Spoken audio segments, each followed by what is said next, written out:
Ini adalah salah satu sup termahal di dunia. Harganya bisa mencapai jutaan rupiah hanya untuk satu porsi. Inilah sup sirip hiu, hidangan yang dianggap simbol kemewahan di kalangan elit bisnis dan keluarga super kaya di Asia. Tapi di balik kemewahan itu, ada bisnis bernilai jauh lebih besar dari sekadar menu restoran. Setiap tahun, industri perdagangan sirip hiu menggerakkan uang dalam skala yang hampir tidak masuk akal. Pertanyaannya sederhana, bagaimana sirip hiu berpindah dari tubuh hewan liar di tengah laut hingga menjadi salah satu barang mewah paling menguntungkan di dunia kuliner?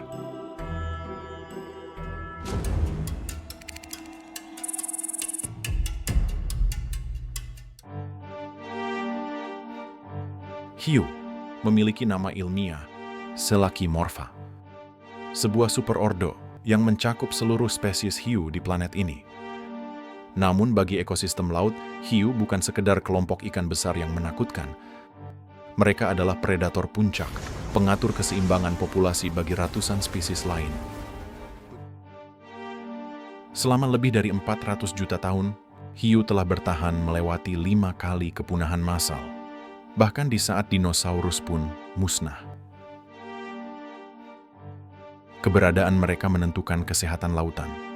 Ketika hiu menjaga populasi ikan herbivora dan karnivora tetap stabil, terumbu karang akan berkembang, rantai makanan tetap seimbang, dan stok ikan komersial tidak mengalami ledakan atau kolaps.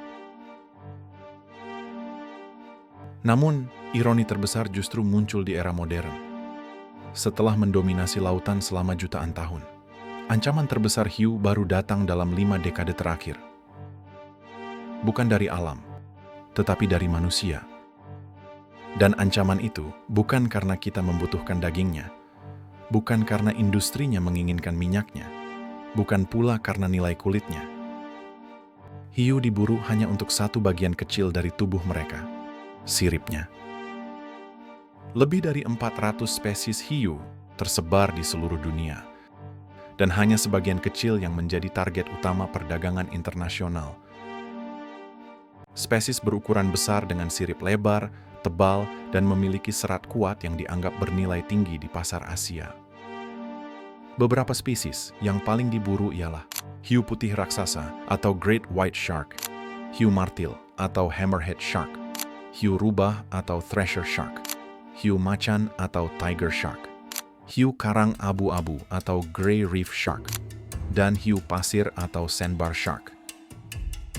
Dan di rantai perdagangan global ini, Indonesia memegang peran penting sebagai salah satu negara dengan garis pantai dan lautan terluas, sekaligus salah satu pemasok sirip hiu terbesar di dunia. Bagi nelayan, penjualan sirip bukan pilihan ideal, tetapi satu-satunya cara meraih penghasilan besar dalam waktu singkat. Mereka tahu risikonya, mereka tahu konsekuensinya, namun imbalannya terlalu besar untuk diabaikan. Bagi nelayan tradisional, proses penangkapan hiu dilakukan dengan cara sederhana. Mereka berangkat menggunakan perahu kecil, menebar umpan seadanya, dan hanya mampu menangkap beberapa ekor dalam sekali melaut. Hasil tangkapan itu dibawa pulang ke darat, lalu barulah dilakukan pengambilan sirip secara manual. Namun di beberapa negara, praktiknya berbeda sangat jauh. Di era modern, penangkapan hiu telah berubah menjadi operasi industri. Para nelayan menggunakan kapal besar, GPS, sonar, dan peta migrasi untuk memperkirakan pergerakan hiu secara presisi. Mereka memancing di wilayah yang memang diketahui sebagai jalur spesies tertentu. Lokasi yang memungkinkan mereka menangkap puluhan hingga ratusan hiu dalam satu perjalanan.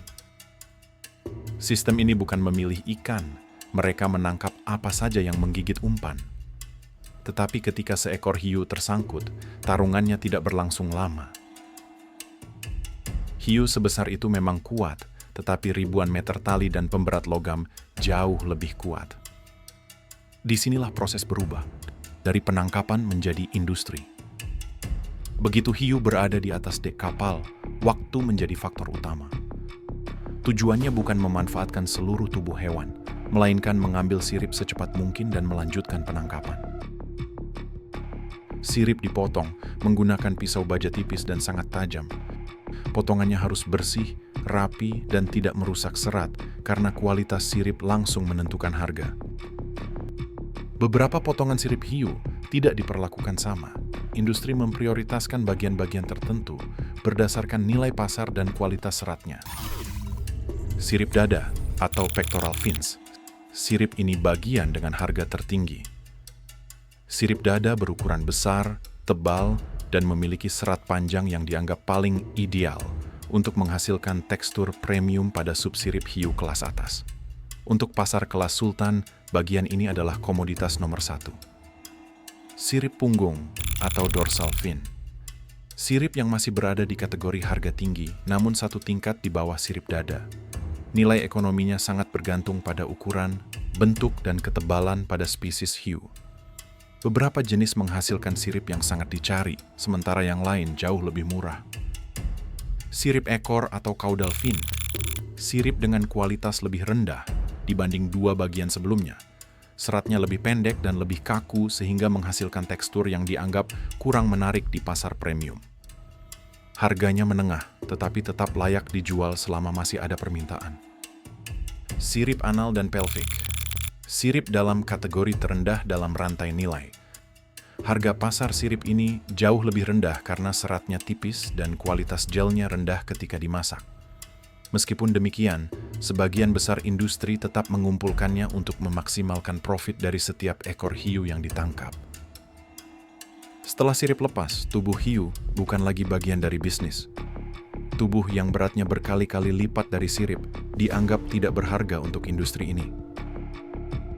Beberapa kekejaman industri ini, sirip hiu ditumpuk seperti barang dagangan bernilai tinggi. Di sisi lain, tubuh-tubuh hiu yang baru saja dipotong siripnya dilempar kembali ke laut. Tubuh itu jauh lebih besar daripada siripnya. Jauh lebih berat, namun tanpa nilai ekonomi, semuanya menjadi sama. Sampah. Banyak dari hiu itu masih hidup ketika dilemparkan kembali ke air. Mereka perlahan tenggelam, kehabisan napas di habitat yang seharusnya menjadi wilayah kekuasaan mereka selama ratusan juta tahun. Yang membuat praktik ini menyakitkan bagi ekosistem, bukan hanya kekejaman fisiknya, tetapi skalanya. Diperkirakan ratusan ribu hiu dibuang ke laut setiap hari. Para ilmuwan kelautan memperingatkan bahwa kecepatan eksploitasi hiu tidak sebanding dengan kemampuan regenerasi populasi. Hiu membutuhkan waktu bertahun-tahun untuk dewasa dan hanya melahirkan sedikit anak. Namun permintaan sirip terus meningkat. Di pusat-pusat produksi, penjemuran menjadi fase paling penting dalam menentukan nilai jual. Sirip tidak boleh saling menumpuk.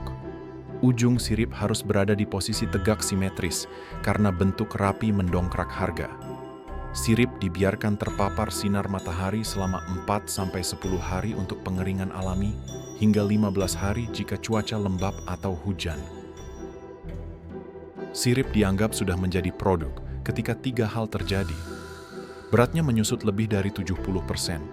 Daging sudah hilang, tinggal serat kolagen murni, dan jika dibengkokkan terdengar bunyi retak halus. Pada momen itu, sirip hiu telah kehilangan semua fungsi biologisnya, namun nilainya di pasar justru mencapai puncak.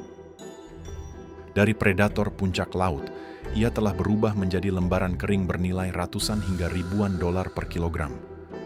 Di pesisir Indonesia, Filipina, Thailand, Sri Lanka, dan India, sistemnya hampir sama.